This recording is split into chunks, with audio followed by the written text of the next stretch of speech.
Would mathematics exist if people didn't? Since ancient times, mankind has hotly debated whether mathematics was discovered or invented. Did we create mathematical concepts to help us understand the universe around us?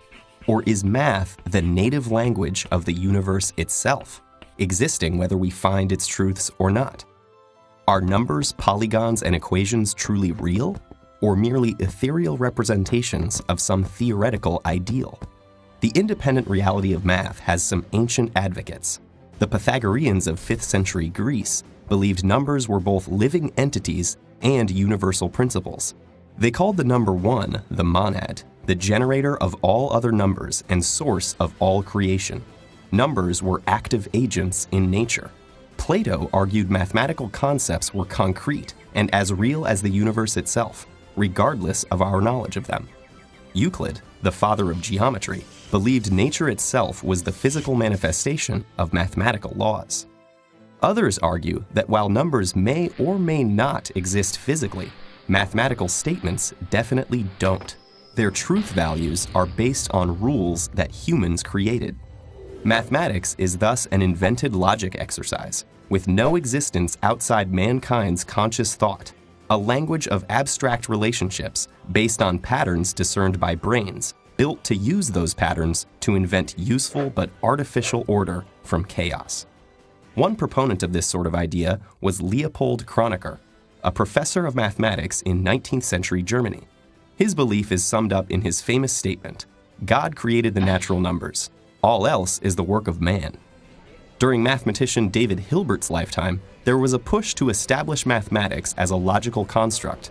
Hilbert attempted to axiomatize all of mathematics, as Euclid had done with geometry. He and others who attempted this saw mathematics as a deeply philosophical game, but a game nonetheless. Henri Poincaré, one of the fathers of non-Euclidean geometry, believed that the existence of non-Euclidean geometry, dealing with the non-flat surfaces of hyperbolic and elliptical curvatures, proved that Euclidean geometry, the long-standing geometry of flat surfaces, was not a universal truth, but rather one outcome of using one particular set of game rules. But in 1960, Nobel Physics laureate Eugene Wigner coined the phrase the unreasonable effectiveness of mathematics, pushing strongly for the idea that mathematics is real and discovered by people. Wigner pointed out that many purely mathematical theories, developed in a vacuum, often with no view towards describing any physical phenomena, have proven decades or even centuries later to be the framework necessary to explain how the universe has been working all along. For instance, the number theory of British mathematician Godfrey Hardy, who had boasted that none of his work would ever be found useful in describing any phenomena in the real world, helped establish cryptography. Another piece of his purely theoretical work became known as the Hardy-Weinberg law in genetics and won a Nobel Prize. And Fibonacci stumbled upon his famous sequence while looking at the growth of an idealized rabbit population. Mankind later found the sequence everywhere in nature, from sunflower seeds and flower petal arrangements to the structure of a pineapple, even the branching of bronchi in the lungs.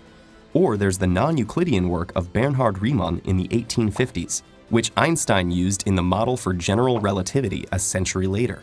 Here's an even bigger jump.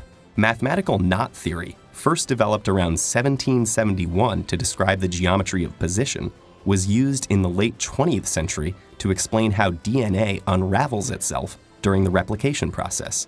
It may even provide key explanations for string theory. Some of the most influential mathematicians and scientists of all of human history have chimed in on the issue as well, often in surprising ways. So, is mathematics an invention or a discovery? Artificial construct or universal truth? Human product or natural, possibly divine creation? These questions are so deep, the debate often becomes spiritual in nature. The answer might depend on the specific concept being looked at, but it can all feel like a distorted Zen koan. If there's a number of trees in a forest, but no one's there to count them, does that number exist?